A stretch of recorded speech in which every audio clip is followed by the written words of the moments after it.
नमस्कार मित्रों, मैं हूं डॉक्टर हरिनिवास। चैनल है संस्कृत साहित्य एवं संस्कृति और आप हितोपदेश सुन रहे हैं। वीणाकर्ण और चूर्णाकर्ण के बीच में अत्यंत मित्रता है। वीणाकर्ण चूर्णाकर्ण से मिलने आया है, वो उसको कुछ सुना रहा है और बीच बीच में चूर्णाकर्ण एक फटा हुआ बांस खटखटा देता है। वीणाकर्ण ने पूछा, भाई बात क्या है? तो बोला, देखो ये चूहा जो है ना, ये मूषक, ये उछल के जो खूंटी पे मैंने मेरा भिक्षान लटकाया हुआ है उसको खा जाता है। तो वीणाकर्ण उससे कहता है, एक चूहे में तो इतनी शक्ति नहीं होती है कि इतना ऊंचा उछल जाए, कोई ना कोई कारण यहां होगा। अरे, एक नवयुवान स्त्री अपने वृद्ध पति को उसके बाल पकड़ के आलिंगन में लेकर के अगर चुम्बन करती है तो कुछ ना कुछ कारण तो वहां होता है। चूर्णाकर्ण ने कहा कि भैया ये कथा सुनाओ, ये क्या कथा है? तो सुनाता है कि चंदन दास नाम का एक पैसेदार वणिक है, लेकिन काम पे काबू नहीं रख पाया। वो अपनी पश्चिम अवस्था में यानी कि वृद्धावस्था में लीलावती के साथ विवाह कर लेता है और लीलावती की जवानी ऐसी, आज की सीधी भाषा में कहो, जो फटी पड़ रही, क्योंकि कामदेव के विजय रथ की पताका हो, यानी जो उसको देखे पागल हो जाए उसके लिए, ऐसी जवानी की वो स्वामिनी। अब इस वृद्ध पति से कुछ हो नहीं रहा है तो एक वैश्य के पुत्र के प्रेम में वो पड़ती है। और इस संदर्भ में वीणाकर्ण ये कहता है कि स्त्रियां जो हैं स्वभाव से आप चाहे जो माने, लेकिन कोई भी स्त्री स्वभाव से सती नहीं होती है। इस संदर्भ में कुछ बातें हमने पिछले श्लोक में देखी। यहां स्त्रियां किस कारण से दूषित होती हैं उसकी चर्चा चल रही है। पानम दुर्जन संसर्गः पत्याचा विरहोटनम स्वप्नश्चा अन्य ग्रहे वासो नारीणाम दूषणा निषट। देखिए, नारियों के अंदर पिछले श्लोक में बात की थी कि वो किन कारणों की वजह से गलत मार्ग पे चल सकती हैं, पथभ्रष्ट हो सकती हैं।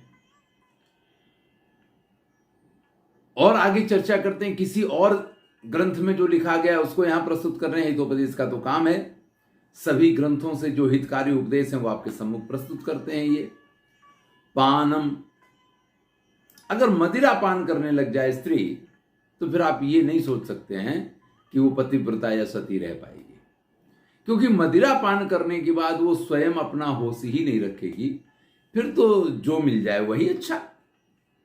दुर्जन संसर्ग, अगर दुष्ट लोगों के, गलत लोगों के संसर्ग में आ जाए तो भैया गलत लोग कोई अच्छी शिक्षा तो देने वाले नहीं है। तो ऐसी स्थिति में भी स्त्री जो है वो पथभ्रष्ट हो सकती है। पत्याचा विरहो, पति के साथ लगातार दूरी का बना रहना। कई बार ऐसा होता है कि पति धनोपार्जन के लिए परदेश गया तो काफी लंबा चला जाता है। यहां लंबे का समय वो कितनी दूर जाता है इससे नहीं है, बहुत दिनों के लिए चला जाता है। अब आप एक बात तो समझ लीजिए कि विवाह न हो तब तक स्त्री जो है वो ज्ञातास्वाद नहीं है। जिसको अभी अच्छी तरीके से काम सुख का आनंद प्राप्त नहीं हुआ है, उस स्थिति में है तो उसमें तो कितना भी समय निकल सकता है। लेकिन एक बार विवाह होने के बाद, पति का संसर्ग मिलने के बाद, ये बड़ी विकट स्थिति आ जाती है कि उसके बिना रहना पड़े। तो फिर इस स्थिति में भी, यानी जब पति बड़े लंबे समय के लिए दूर रहा हो तो भी ये संभावना खड़ी होती है। अटनम, और जो स्त्रियां बड़ा घूमने फिरने में माहिर होती हैं, जब जहां मौका मिले जब जहां निकल गए, तो उस स्थिति में भी ये संभावना बनती है। दूसरे के घर पे सोने जाना या दूसरे के घर में रहना, ये दोनों ही स्थितियां ऐसी हैं कि जिसमें स्त्री के पथभ्रष्ट होने के पूरे पूरे चांस रहते हैं। तो 6 ये दोष माने गए हैं। एक, मदिरापान, दुर्जन का साथ, पति से बहुत समय तक दूर रहना, लगातार इधर उधर घूमना और किसी अन्य के घर पे जाके सोना या उसके घर पे रहना। ये 6 ऐसे दोष हैं जिससे स्त्रियां पथभ्रष्ट हो सकती हैं। स्थानम नास्ति क्षणम नास्ति नास्ति प्रार्थयिता नरा तेन नारद नारीणाम सतीत्वम उपजायते। नारद जी का नाम प्रस्तुत करते हुए इस बात को कहा जा रहा है कि हे नारद मुनि, कोई भी स्त्री किन कारणों से सती होती है? वास्तव में पातिव्रत सतीत्व ये कोई स्वाभाविक गुण नहीं है। होता क्या है कि योग्य एकांत स्थान की प्राप्ति नहीं होती है। जैसे पुरुष किसी भी स्त्री को देख करके और उसके अंग प्रत्यंगों का अनुमान करता है, वैसे ही स्त्रियां भी पुरुषों को देख के उनके प्रति लालायित होती हैं, आकर्षित होती हैं। वैसे भी हमारे शास्त्र कहते हैं कि स्त्रियों में तो पुरुषों की अपेक्षा 8 गुना ज्यादा काम होता है। तो यहां ये कह रहे हैं कि योग्य स्थान की प्राप्ति नहीं होती है, यानी जब ऐसा व्यक्ति जो उसको पसंद आ रहा है उसके साथ एकांत नहीं मिलता है, ऐसा क्षणम नास्ति, ऐसा मौका, ऐसा अवसर नहीं मिलता है। और सबसे बड़ी बात यह है कि सामने वाला प्रपोज नहीं करता है। यानी स्त्री जिसको चाहती है, अगर वो पुरुष उसको प्रपोज कर दे और एकांत मिल जाए, योग्य अवसर मिल जाए, तो कोई भी स्त्री जो है वो सती नहीं रह सकती है। अब जब ऐसा कहते हैं तो आप ये मत मान लीजिए कि ये बात 100% स्त्रियों के लिए कह दी गई है, लेकिन प्राधान्येन व्यपदेशा भवन्ति, नियम ये है कि अगर 100 लोगों को ये मौका मिले तो 100 में से अगर 55 लोग भी इस मार्ग पे चल जाते हैं तो फिर वो सबके लिए वो बात कही जाएगी। जैसे मैंने अभी कहा कि पुरुष मात्र का स्वभाव ऐसा होता है कि वो स्त्री को देखता है, उसको देखते ही उसके प्रति लालायित होता है, व्याकुल होता है, इच्छा तो उसकी ऐसी ही होती है कि उसको प्राप्त कर ले, लेकिन संभव नहीं होता है। वही बात यहां पे स्त्रियों के लिए कही गई है। अंतर इतना है कि पुरुषों के लिए यह बात सर्वविदित है, स्त्रियों के लिए यह बात कही जा रही है कि योग्य अवसर नहीं मिलता है, सामने वाला प्रस्ताव नहीं रखता है और एकांत स्थान नहीं मिलता है। इसीलिए स्त्रियां सती रह जाती हैं, अन्यथा कोई भी स्त्री स्वाभाविक रूप से जन्मजात सती नहीं होती है। ना स्त्रीणाम अप्रियः कश्चित् प्रियो वापि न विद्यते गावस्तृण निवारण्ये प्रार्थयन्ति नवम नवम। और आगे बढ़ते हैं भाई, अगर आप धन की चर्चा करें तो ठीक से धन की चर्चा कर लीजिए। अब जब आप यहां स्त्रियों के दोष और गुण की चर्चा करने बैठ ही गए हैं तो फिर कुछ बाकी नहीं रहना चाहिए। तो कहते हैं स्त्रियों के लिए कुछ भी प्रिय नहीं होता, कुछ भी अप्रिय नहीं होता है। बस घास चरने वाली गाय जैसे नई नई घास की तलाश में रहती है और जहां अच्छी घास दिखती है वहीं मुंह मारती है, उसी प्रकार से स्त्री के लिए कुछ भी प्रिय नहीं होता है, कुछ भी अप्रिय नहीं होता है। बस उसको योग्य अवसर, योग्य मौका और योग्य स्थान की प्राप्ति हो जाए। तो सुनिए 10 कुमार चरित्र, चले जाइए वहां पे। धूमिनी का वृत्तांत आता है 6ठे उच्छ्वास में, सुनिए उस कथा को, आपको मालूम पड़ेगा। फिर वही बात आ जाती है कि नियम सबको लागू पड़ते ऐसा मत मानिएगा, लेकिन जैसे एक मछली पूरे तालाब को गंदा करती है, ऐसे ही कुछ इस प्रकार के स्वभाव की जो स्त्रियां होती हैं, उनका जब अध्ययन हुआ तो ये बातें बाहर आ गई। तो कह ये रहे हैं कि स्त्री के लिए कुछ भी प्रिय नहीं है, कुछ भी अप्रिय नहीं है। यानी जहां से उसको श्रेष्ठ संभोग सुख की प्राप्ति होती है, वो हर ऐसे नए व्यक्ति की तलाश में रहती है। जैसे घास चरने वाली गाय जो है ना, जहां नई घास देखती है वहीं उस घास को खाने का प्रयास करती है। आपने अहिल्या की कथा सुनी है। गौतम ऋषि ने अहिल्या को शाप दिया था। कथा को बाद में बहुत ज्यादा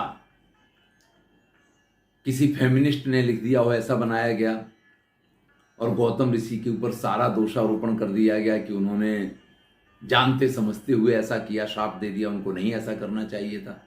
लेकिन वास्तविकता यही थी। इंद्र भले गौतम ऋषि का वेश धारण करके आए थे, लेकिन अहिल्या को पता चल गया था कि ये मेरे पति नहीं, ये इंद्र है।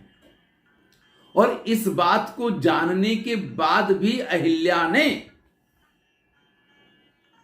गौतम के वेश में आए हुए इंद्र के साथ संबंध इसलिए बनाया था फॉर चेंज, अच्छा है। तब गौतम ऋषि ने आके अहिल्या को शाप दिया है। वाल्मीकि रामायण में बिल्कुल इसी प्रकार से कथा मिलती है। आप हमारे वाल्मीकि रामायण की वीडियो देखिए, जाइए प्लेलिस्ट में। तो स्त्रियों के लिए कुछ भी प्रिय नहीं होता है और कुछ भी अप्रिय नहीं होता है। जो मैंने धूमनी के वृत्तांत की बात की, उसमें तो अपने अत्यंत प्रेम करने वाले पति को कुएं में धक्का दे करके और हृष्ट पुष्ट बने, जिसके हाथ पैर नहीं है, ऐसे व्यक्ति को अपने कंधे पे उठा के घूमती है, लेकिन उसके साथ उसको संभोग करने में मजा आता है, आनंद आता है। तो स्त्रियों के लिए कुछ भी प्रिय नहीं है, कुछ भी अप्रिय नहीं है। बस नवीनता जहां मिल जाती है, आनंद जहां मिल जाता है, वहां वो इसके लिए तैयार होते हैं। आगे कहते हैं, घृत कुंभ समानारी तप्तांगार समः पुमान तस्मात् घृतम च वन्यम च नैकत्र स्थापयेत बुधा। भाई, स्त्री जो होती है घी के घड़े के समान होती है। घृत कुंभ समान नारी, नारी जो है घी के घड़े के समान होती है और जलते हुए अंगारे जैसा पुरुष होता है। अब घी और अंगारा साथ में होगा तो परिणाम तो आप जानते ही हैं। तस्मात् घृतम च वन्यम च, इसलिए घी और अग्नि को साथ में अगर बुद्धिमान है तो स्थापित मत होने दीजिए, उनको एकत्रित मत होने दीजिए। जो उनको एकत्रित नहीं होने देते हैं वही वास्तव में बुद्धिमान है। अब देखिए, जो उपमा दी गई है उस पर विचार कीजिएगा। पुरुष को तपते हुए अंगारे जैसा बताया गया है, लेकिन अंगारे के ऊपर अगर अधिक घी पड़ जाए तो अंगारा बुझ जाता है। अंगारे के ऊपर अगर थोड़ा थोड़ा घी पड़ेगा ना, तब तो वो अंगारा प्रज्वलित हो जाएगा। लेकिन एक साथ अगर वो पूरा घड़ा घी का उसके ऊपर डाल दिया जाए तो वो अंगारा काम नहीं करेगा। स्त्री को घी के घड़े जैसा कहा है, लेकिन मैं जब बात करता हूं तो मैं ये कहता हूं, स्त्री एक रुई के ढेर जैसी है और पुरुष एक छोटी सी चिंगारी जैसा है। वो चिंगारी अगर रुई का स्पर्श मात्र कर लेगी ना, तो फिर रुई जो है वो समाप्त ही हो जाएगी। बुद्धिमानी इसी में है कि उस रुई के ढेर को अग्नि से और अग्नि को रुई के ढेर से आप दूर रखिए, नहीं तो परिणाम एक ही है। मनुस्मृति का एक श्लोक प्रस्तुत करते हैं, मात्रा स्वस्रा दुहित्रावा, मात्रा स्वस्रा दुहित्रावा नो विविक्ता सनो भवेत। बलवान इंद्रिय ग्रामो विद्वांसमपि कर्षति। देखिए, जीवन में याद रखिए, माता के साथ, बहन के साथ और यहां तक कि अपनी पुत्री के साथ भी व्यक्ति को एकांत में एक ही आसन पे नहीं बैठना चाहिए। आप कहेंगे कि भाई ऐसा थोड़ी हुआ करता है। इस समाज में ऐसी बहुत सारी घटनाएं मिल जाती हैं